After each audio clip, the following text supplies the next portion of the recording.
Welcome back to Dronacharya IS YouTube channel. I am Dr. Daman Benipal and I'll be presenting you today Daily Current Analysis.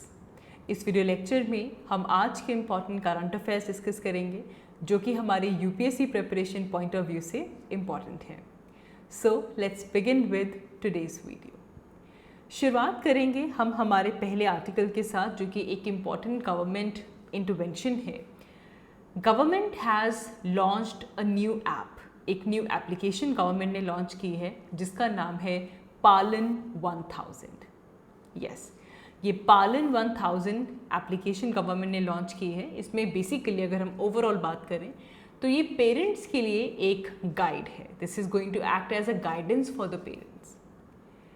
The union minister of state for health he launched this Palan 1000 app. The aim of this app is basically a national campaign and parenting app. ठीक है, तो parenting के लिए parents को यहाँ पे guidance दी जाएगी. तो इस ऐप में बेसिकली जो फर्स्ट 2 years ऑफ लाइफ है उसमें किस तरह बच्चों की जो कॉग्निटिव डेवलपमेंट होती है उसे प्रमोट करने के लिए उसके ऊपर फोकस करते हुए पेरेंट्स को गाइडलाइंस दी जाएंगी, गाइडेंस दी जाएगी. Because the first 2 years of the life these are very important for any child because इन पहले 2 सालों में जो cognitive development होती है it shapes the kind of future. तो इसमें जो केयर गिवर्स हैं, जो पेरेंट्स हैं, उनको प्रैक्टिकल एडवाइस दी जाएगी कि वो किस तरीके से अपनी एवरीडे रूटीन फॉलो करें, उनमें क्या क्या वो स्टेप्स इंक्लूड करें. And if any doubts the caregiver और the parents have they can get their doubts clear here as well. क्योंकि इस पूरी ऐप में, इस पूरे मिशन में कि जो फर्स्ट 2 years हैं एक चाइल्ड के, उसमें जो कॉग्निटिव डेवलपमेंट है उसके ऊपर हमें फोकस करना है. वो इस चीज़ के ऊपर डिपेंड करते हैं कि जो एक बेबी है उसका जो ब्रेन डेवलपमेंट है वो प्रेगनेंसी के दौरान ही शुरू हो जाती है.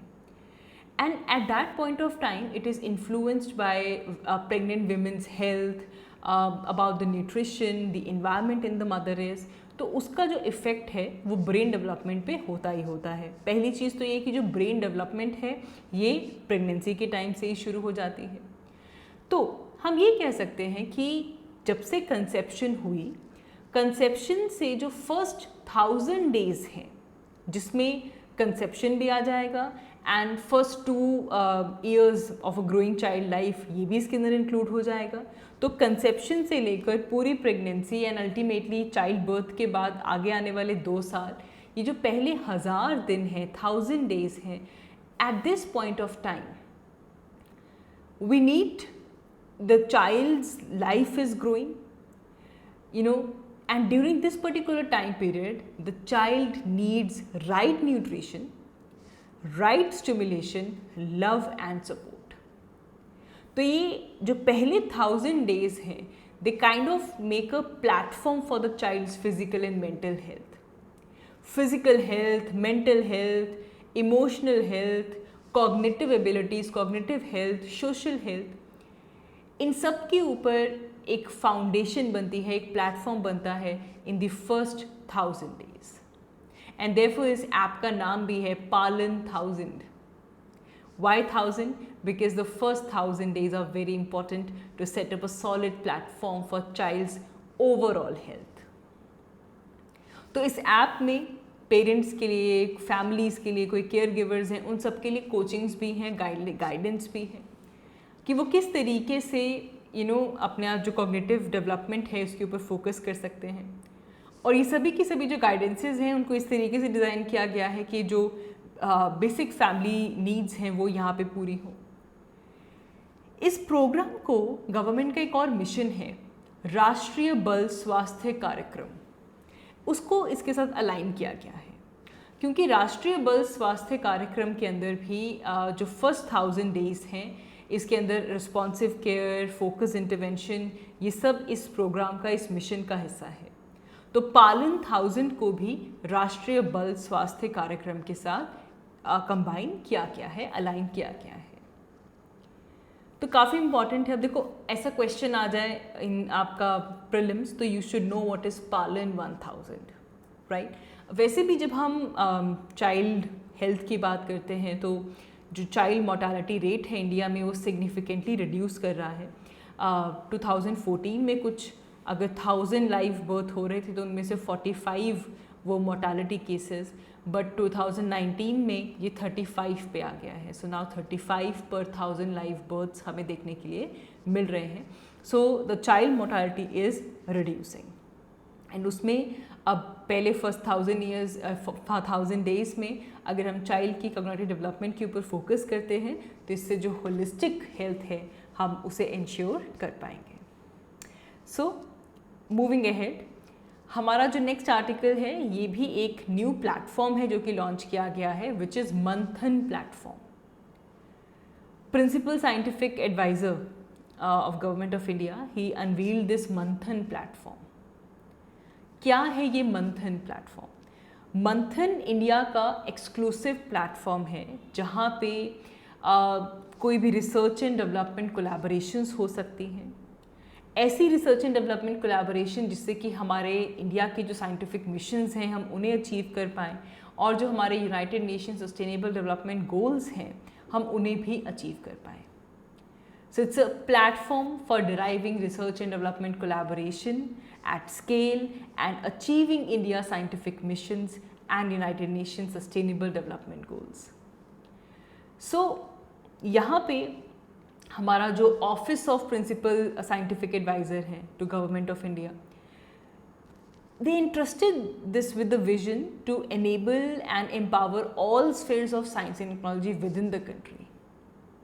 जितने भी साइंस एंड टेक्नोलॉजी के स्फेयर्स हैं उन सबको एम्पावरमेंट मिल सके, वो सब इनेबल हो सके। एंड फॉर दैट ये जो एक्सक्लूसिव प्लेटफॉर्म है जिससे कि ऐसी रिसर्च एंड डेवलपमेंट कोलैबोरेशंस जो हैं वो आएंगी, उसे लॉन्च किया गया है। So Manthan can potentially change the entire landscape of science and technology in our country, specially science and technology based social impact innovation. Socially जो सोशल प्रॉब्लम्स हैं उन्हें सॉल्व करने वाली इनोवेशन सॉल्यूशंस के लिए जो मंथन प्लेटफॉर्म है, it is very very very significant. So it's going to give another wing to this landscape of science and technology in our country. इस प्लेटफॉर्म में information transfer, knowledge transfer, interaction, information exchange sessions करवाए जाएंगे, exhibitions होंगी, events होंगी, जिससे कि future science innovation उसका एक फ्रेमवर्क बन सके and ultimately we can have a technology led growth. So it is very important. Again ऐसा डायरेक्ट क्वेश्चन आ सकता है मंथन प्लेटफॉर्म को लेकर, आपको पता होना चाहिए कि इसका एम क्या है। सिंपल वन लाइन में you should know that this is a platform to derive research and development collaborations for the India's science and technology perspective. That is it. जितनी रिसर्च एंड डेवलपमेंट होंगी, technology led growth होगी, हम sustainable developments को achieve कर पाएंगे and एक पूरा India के जो साइंटिफिक मिशंस हैं उन्हें यहाँ पे बूस्ट मिल पाएगा। सो मंथन प्लेटफॉर्म भूलेंगे नहीं। मूविंग अहेड, हमारा नेक्स्ट आर्टिकल रामसर साइट्स को लेकर है, रामसर वेटलैंड साइट्स के बारे में है। ये article GS paper 3 point of view से इम्पॉर्टेंट हो जाता है। रामसर वेटलैंड साइट्स अभी थोड़े ही दिनों पहले हमने डिस्कस किया था, and now while we celebrated our 75 years of independence, we have added 11 more wetlands to our list of Ramsar sites, and now the total Ramsar sites in India are 75. तो 11 sites add करके अब India के अंदर total Ramsar sites are 75 in number. तो उन्हीं को discuss करेंगे। ये 11 रामसर साइट्स कौन कौन सी हैं, कहाँ कहाँ पे हैं, that will see in this particular article. But सबसे पहले शुरुआत करेंगे हमारे पहले क्वेश्चन के साथ, which is what are wetlands. Wetlands क्या है? देखिए, हम थोड़े ही दिनों पहले से काफ़ी डिटेल में कवर कर चुके हैं, एंड वी नो कि जो वेटलैंड्स का टॉपिक है ये environment and geography point of view से काफ़ी इंपॉर्टेंट है, specially for environment point of view. तो आप इसे काफ़ी डिटेल में अपनी इन्वायरमेंट की क्लासेस में कवर करते हैं। But just because we are going to talk about the different types of wetlands, तो एक बिल्कुल बेसिक जो है कि वेटलैंड्स क्या होते हैं, हम वहाँ से इसकी शुरुआत करेंगे, दैट व्हाट आर वेटलैंड्स। तो याद रखेंगे कि wet land, so wetlands are basically land areas which are either seasonally or permanently flooded with water. वहाँ पे seasonal water भी हो सकता है, permanently water present हो सकता है. So it's a land area which is wet. Wet कैसे होगा? When it is flooded with water. ये seasonal भी होगा, permanent भी हो सकता है. Wetlands के लिए रामसर कन्वेंशन एक इम्पॉर्टेंट हमारे पास इंटरनेशनल कन्वेंशन आती है. रामसर कन्वेंशन में वेटलैंड्स को इस तरह डिफाइन किया गया है that these are areas of marsh, fen, peatland और water. This can be natural और आर्टिफिशियल, परमानेंट और temporary. The water can be static और the water can be flowing. Water can be fresh, brackish और salty. It can even include marine water where the depth at the low tide does not exceed 6 meters. जब लो tides आएंगी, जब water level fall कर जाता है, उस time पे जो डेप्थ है वो 6 मीटर से ज़्यादा नहीं होनी चाहिए. तो वेटलैंड्स नेचुरल भी हो सकते हैं, आर्टिफिशियल भी हो सकते हैं. अच्छा, आर्टिफिशियल में जैसे कहीं पे फिश पाउंड है, कहीं पे पेडी फील्ड्स हैं, राइस पेडी फील्ड्स में भी तो पानी खड़ा होता है, सॉल्ट पैन्स हैं, तो these are artificial, human made. The wetlands can be permanent और टेम्परेरी. एक सीजन के टाइम पे कहीं पे वेटलैंड बन सकते हैं, दूसरे टाइम पे नहीं हो सकते. This can be natural, artificial, permanent, temporary. Water static भी हो सकता है, फ्लोइंग भी हो सकता है, सैलिनिटी भी वेरी कर सकती है. सो एनी एरिया, अगर इसको हम सिंपल वर्ड्स में पुट इन करें, so any land area which is flooded with water, that is wetland, right.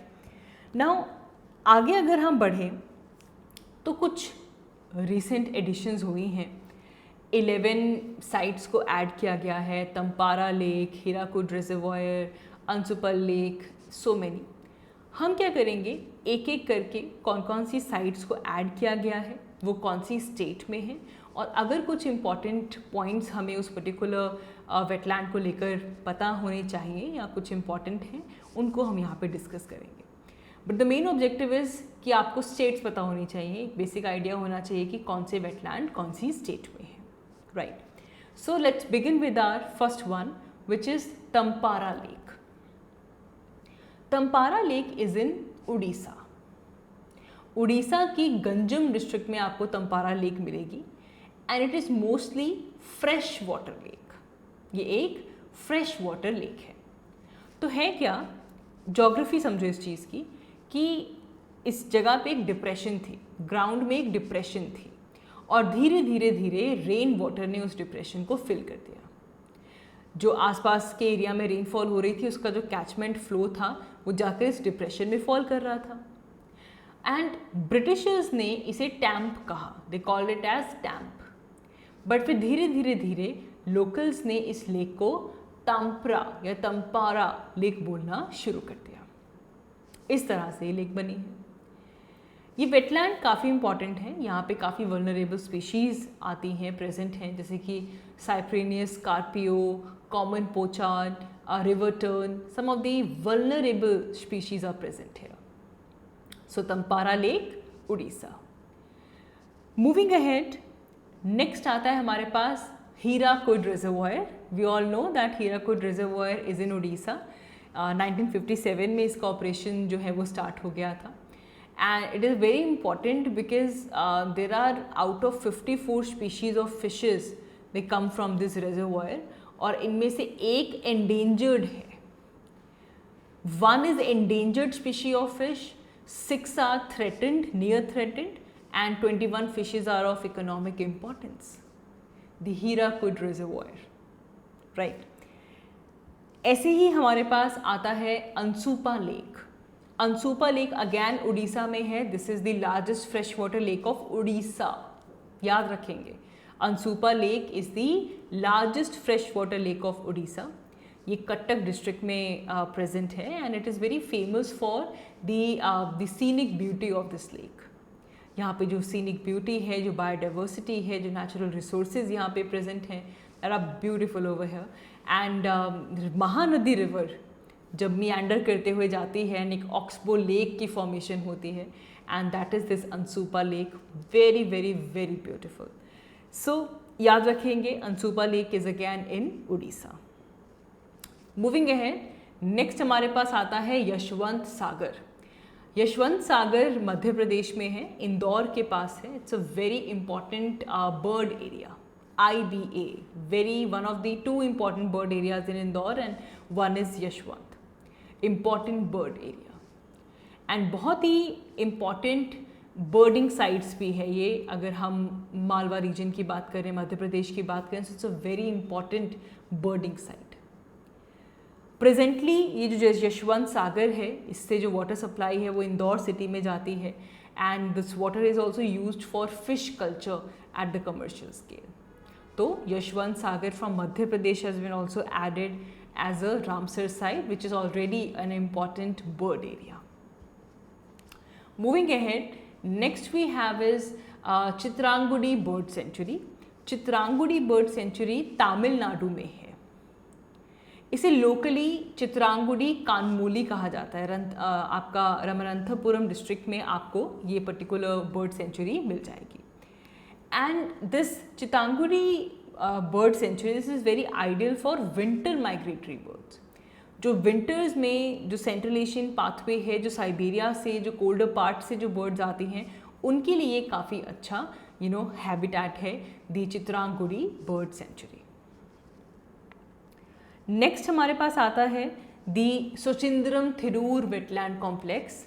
Again ये जो सुचिंद्रम थिरूर वेटलैंड कॉम्प्लेक्स है, इसे भी इंपॉर्टेंट बर्ड एरिया डिक्लेयर किया गया था. एंड जैसे कि हमने पहले कहा कि जो सेंट्रल एशियन फ्लाईवे है, उसके बिल्कुल सदर्न टिप में आपको ये वेटलैंड मिल जाएगा. So again this is very important. Then we have Vaduvur bird sanctuary. ये तो ना एक ह्यूमन मेड इरिगेशन टैंक के ऊपर ये वेटलैंड प्रेजेंट है, एंड यहाँ पे भी बहुत सारी माइग्रेटरी बर्ड्स यहाँ पे पहुँचती हैं. काफ़ी अच्छा यहाँ पे इन्वायरमेंट है for food, shelter and breeding ground. और ये जो टैंक है, ये basically human made irrigation tank है. सो दे हैव दिस पोटेंशियल जहाँ पे बहुत ज़्यादा पॉपुलेशन में रेजिडेंट बर्ड्स भी प्रेजेंट होती हैं, और विंटरिंग में भी वाटर बर्ड्स यहाँ पे आ जाती हैं. So it's a very important bird sanctuary. Then apart from this we have the Kanjirankulam bird sanctuary. ये भी तमिलनाडु में ही है. It is a protected area, and यहाँ पे भी बहुत माइग्रेटरी बर्ड्स आते हैं. Specially the migrated heron species comes and nest over here. And it is notable because जो नेस्टिंग साइट जो होती है हिरॉन स्पीशीज़ की, उसकी यहाँ पे बहुत ही प्रोमिनेंट ग्रोथ है. यहाँ पे बाबुल जो ट्रीज़ हैं वो प्रेजेंट हैं, जिसकी वजह से यहाँ पे जो आपकी माइग्रेटरी हिरॉन स्पीशी बर्ड आती है वो यहाँ पे आकर नेस्ट करती है because of the prominent growth of Babul trees over here, right. Then next is the Thane Creek. I moved ahead. Next is the Thane Creek. Thane Creek Maharashtra में है. यहाँ पे भी बहुत सारा फ्रेश वाटर क्रीक्स के सोर्सेज यहाँ पे प्रेजेंट हैं.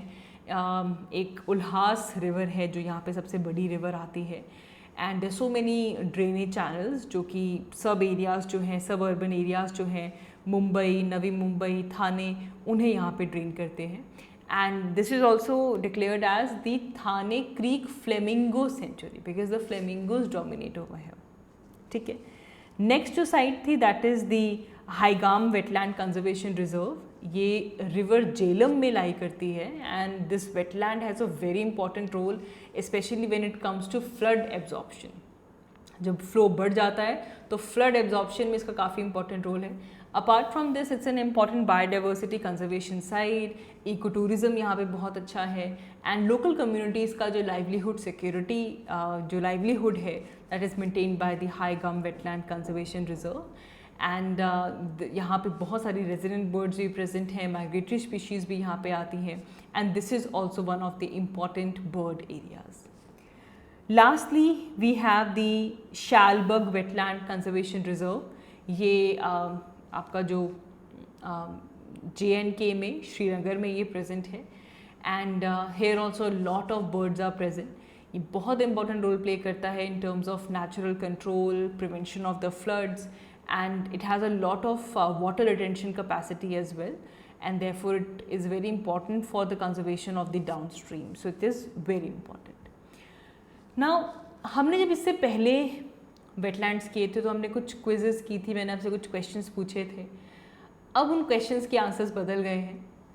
अब अगर कोई आपसे पूछे कि इंडिया की वो कौन सी स्टेट है जहाँ पे सबसे ज़्यादा रामसर साइट्स प्रेजेंट हैं, so after these additions Tamil Nadu has the maximum number of Ramsar sites in India.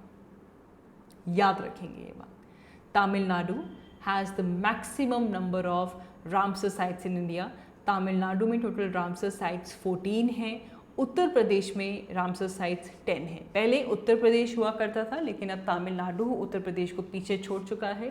Tamil Nadu में अब 14 रामसर साइट्स हैं. उत्तर प्रदेश सेकंड नंबर पे आता है. उत्तर प्रदेश में 10 रामसर साइट्स हैं. एंड रामसर कन्वेंशन 1971 की जो रामसर कन्वेंशन थी, इंडिया उसका सिग्नेटरी बनता है इन 1982.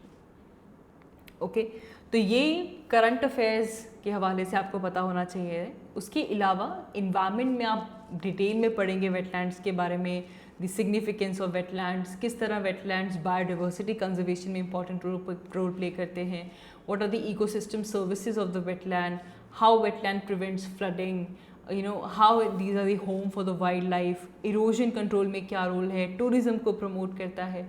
सो इसका सिग्निफिकेंस तो आप स्टडी करेंगे ही. Also cover the problems that are faced by the wetlands. जो सेटलमेंट इशू है, जो डिग्रेडेशन हो रहे हैं वेटलैंड्स के, the wetlands are disappearing now, we are ignoring the urban wetlands, there is lack of awareness about the wetlands importance, and also there is the exclusion of the local communities. So in short you have to cover the problems which are faced by the wetlands. अब एक और चीज़, क्योंकि अब यहाँ पे हम Ramsar sites की बात कर रहे हैं, तो इन्वायरमेंट में आप रामसर कन्वेंशन के बारे में भी पढ़ते हैं. तो आप रामसर कन्वेंशन का जो टॉपिक है उसे भी रिवाइज करेंगे. अगर आपने अभी तक नहीं पढ़ा इन्वायरमेंट, तो याद रखिएगा कि रामसर कन्वेंशन एक ऐसी बॉडी है, एक ऐसी कन्वेंशन है जो कि वेटलैंड्स की कंजर्वेशन के लिए बनाई गई है. सिंपल. वेटलैंड्स की कंजर्वेशन के लिए, उनके डेवलपमेंट के लिए, उनके मेंटेनेंस के लिए एक इंटरनेशनल नेटवर्क बनाया गया है थ्रू दी रामसर कन्वेंशन. ठीक है जी. वो क्या क्राइटेरियाज हैं जिससे कि रामसर साइट्स बनती हैं, वो सब आप अपनी इन्वायरमेंट की क्लासेस में पढ़ेंगे. Don't worry about it. अभी बस आपने इतना याद रखना है कि आज़ादी को कितने साल हो गए, 75. वेटलैंड्स कितने हैं, 75. और लार्जेस्ट नंबर ऑफ वेटलैंड्स कहाँ पे मिलेंगे आपको, Tamil Nadu, and then comes Uttar Pradesh. So this is what you need to know as of now.